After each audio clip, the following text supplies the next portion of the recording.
welcome to the channel. My name is Brooke Morrison. I'm a media personality based out of LA. As you can tell, I'm in a new space. This is actually my bedroom. I just moved here from Miami, so still getting things set up.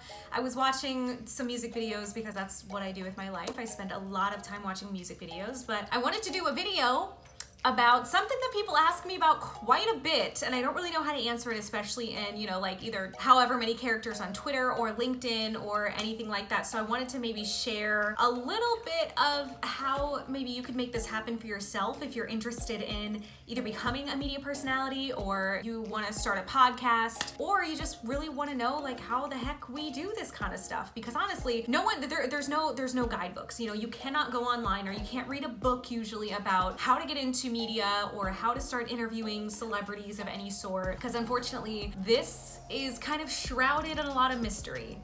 For lack of a better way to describe it, people just don't want to share. A lot of that is fear that other people are going to take their spot in whatever position or whatever industry that it is. A lot of people want to hold on to what they have going, so they're not going to share everything with you guys. Either it be their sources or their connections within the industry. They're definitely not going to share any of those. And of course, people are very private, so artists are not going to give out their information, but also managers of those artists are not going to do it, willingly either, unless they can get something out of that relationship. So if you ever wanted to interview anybody for a living, or you wanted to get into something like radio or hosting or anything like that, maybe I can help you out a little bit. So that's what this video is all about. Anyway, a little bit about my past and how I got into whatever the heck I'm doing now. So I started doing internships in radio back when I was like 17 or 18, and I was actually the narrator of a documentary at one point. My mom was a documentarian, and I realized that I actually really did like to do voiceover work. And so from there, got into college. My freshman year, got an internship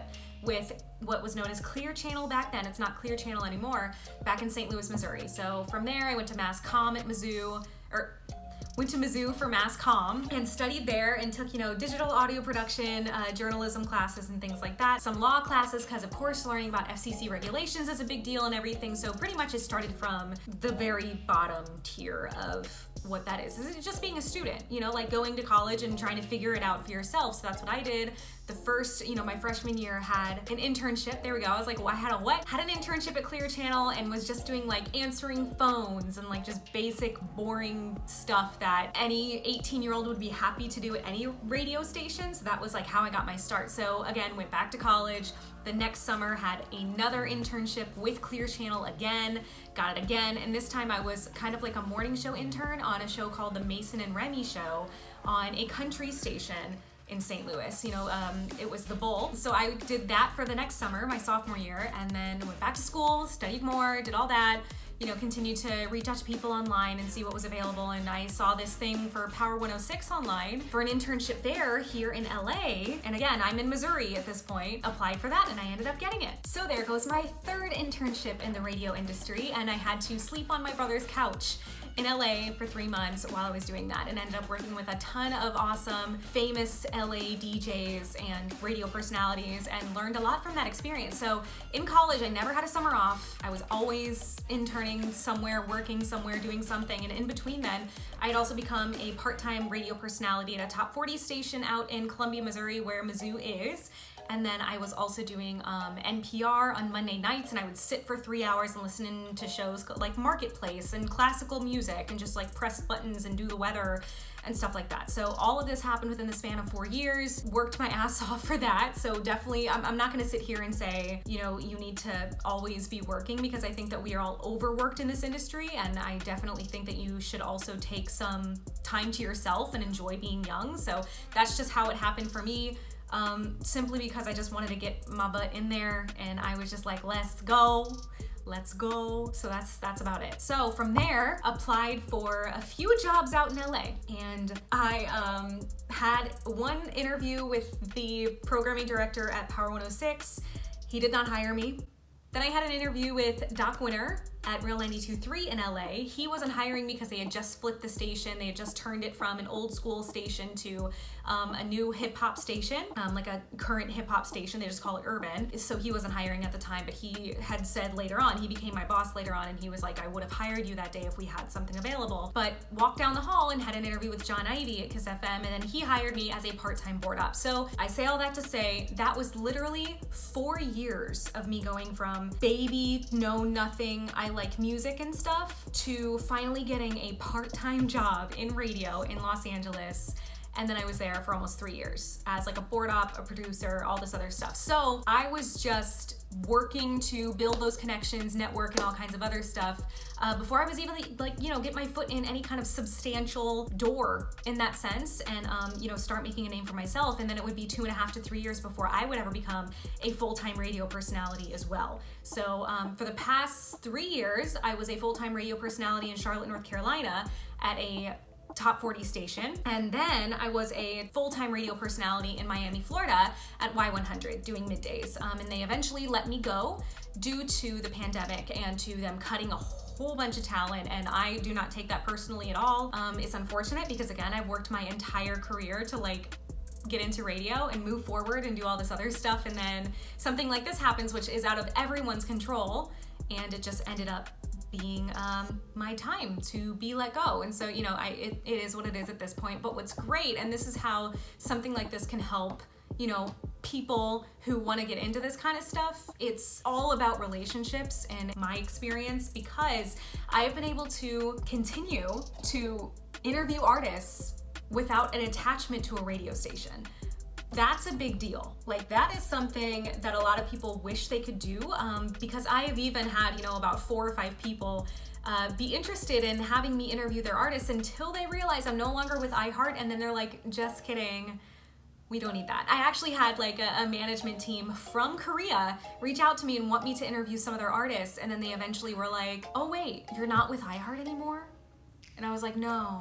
Which is funny because I've announced it, you know, I've posted it all over social media. It's not even in my LinkedIn bio or anything like that. So I think I'm covering my bases, and people still reach out to me and are like, okay, well, we only want to work with you if you have this bigger brand behind you. And I think a lot of people who want to interview and want to do cool stuff with artists obviously run into this unless you have a huge platform or a brand like iHeart or Entercom or Radio.com or something. It's going to be very hard to get those people in there. So this is where you can start taking advice in this sense. I've also known people who have built their own brands from the ground up, and I'm talking about started shows in their room the way that I'm doing right now, which of course I'm not starting a show.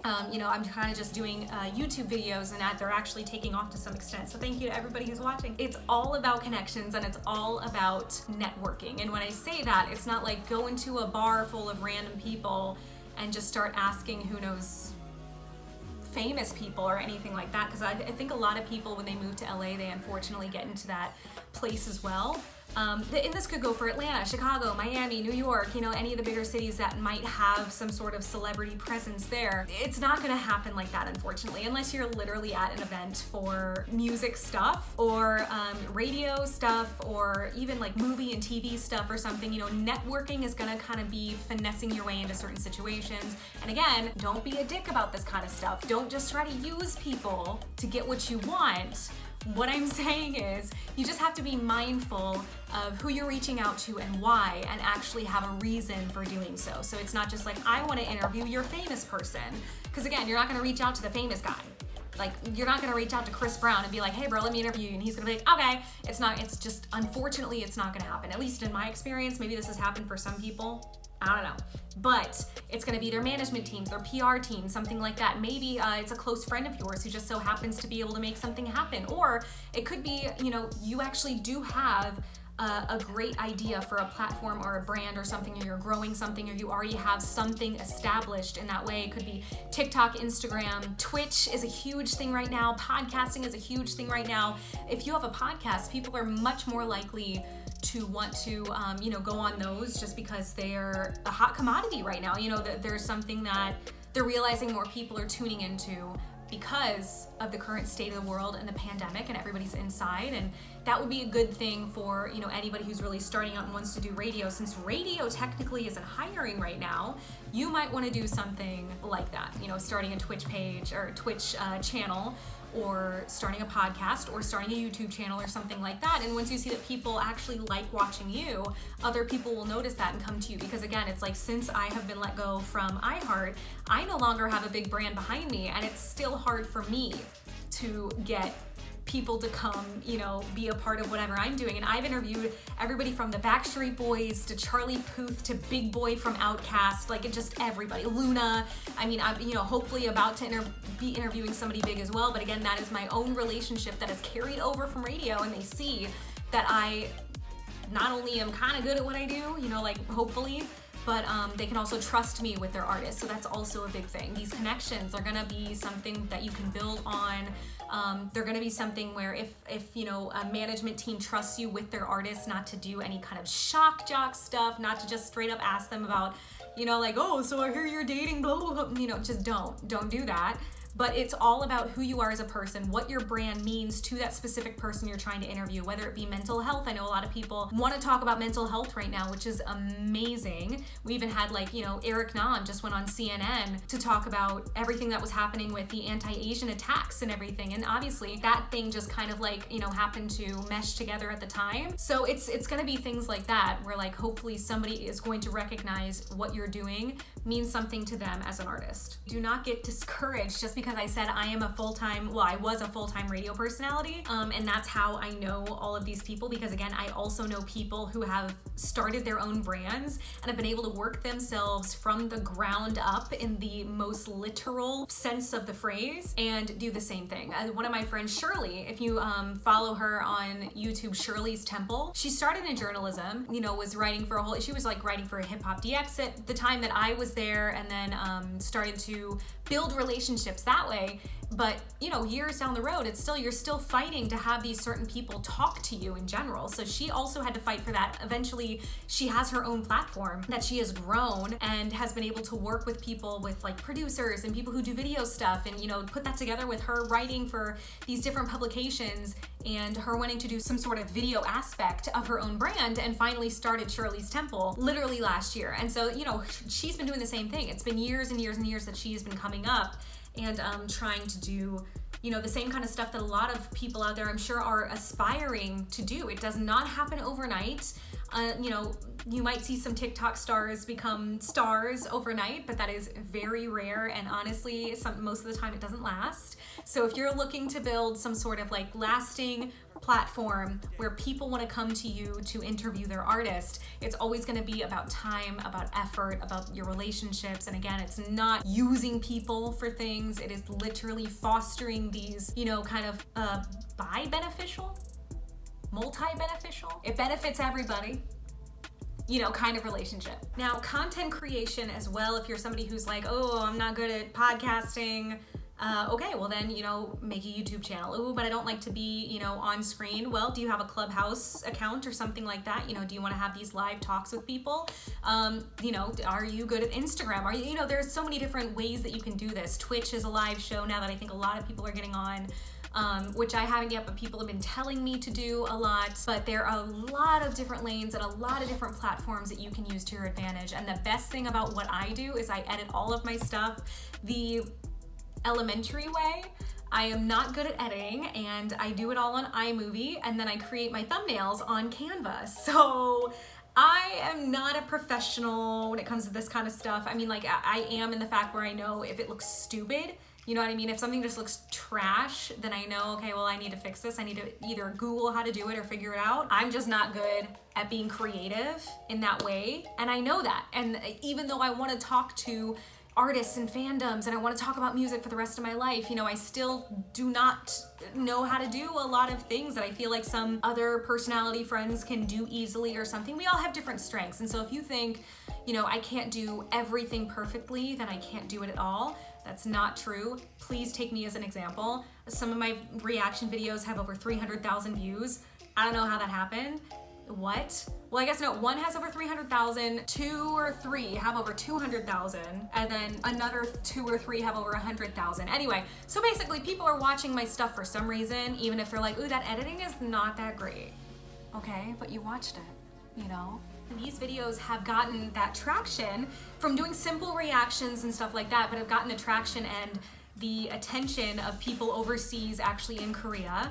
And now I know, some heads of certain, K-pop parts of labels out there, but also the people that I already knew over here who they, radio wouldn't give them the time of day because they manage K-pop artists. And now they're like, oh wow, Brooke, who used to be in radio and who knows exactly how to do this kind of stuff and who actually has a decent following on YouTube and Instagram, she knows how to do this stuff and would actually be willing to talk to my artists that terrestrial radio is ignoring right now. So do I want the free promo, or what do I actually want in this kind of situation? Sometimes I'll be like, no, I'd rather just focus on getting that actual legit promo from iHeart or something like that, because they're hoping for some sort of like exchange, either in, oh, they're gonna play our song if they do this interview or something like that, which I mean most of the time that's unfortunately not true. That's a lot of that is like against FCC regulations and people try to get around it all the time. It's honestly virtually impossible to do.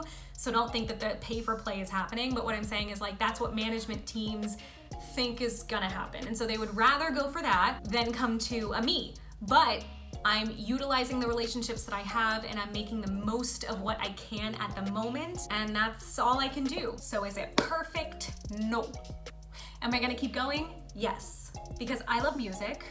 I love talking to fandoms, especially. That is something I loved about being a radio personality that I want to continue and I want more of, is just being able to connect with people and gush about our favorite artists. That is literally why I do what I do. I used to spend hours in front of the TV as a kid watching music videos, and that's why I chose, the life that I did, and decided to move around for it because I was chasing it that heavy, and I wanted to talk to all artists. I've talked to K-pop, top 40, urban, country. I've talked to literally everybody. So I want to continue to do that. And of course, I'd be willing to answer any questions that you might have if you have any. I'm hoping this helped a little bit because again, I think a lot of people just think, oh God, how is she doing it? How is she reaching out to these famous people? And they actually are responding and setting up interviews with her. Well, first of all, I was a full-time radio personality and I have a lot of these connections from being a radio personality, but at the same time, I know people in this industry who have never had the experience that I had, who have bigger, better brands and personal branding than I do, just because they're really good at it. So it's possible either way, whether you want to be an on-screen host or you want to be, which I mean, most of the on-screen hosting is done on TikTok, YouTube, and Twitch now. So there's that too. You don't need like an e-news behind you or anything, but believe me, one way or another, if you really want it, you can figure it out. And music truly is here to heal people, and a lot of artists are trying to get success just like you are, so you never know. I would start reaching out to people on LinkedIn, Facebook, Instagram, even if you see somebody in person, which I know is rare these days because of COVID. Please stay safe, by the way. Be professional, learn how to write a professional message, a professional email, perfect that, and see how far it'll take you, because it's actually done quite a bit for me, even if, for people who have no idea where I come from or no idea what my background is in the media industry. So thank you so much for watching. If you have any other questions or want me to react to anything, make sure to comment below. I appreciate you watching and subscribing if you have, and liking if you have as well. Thank you so much, and until next time, bye.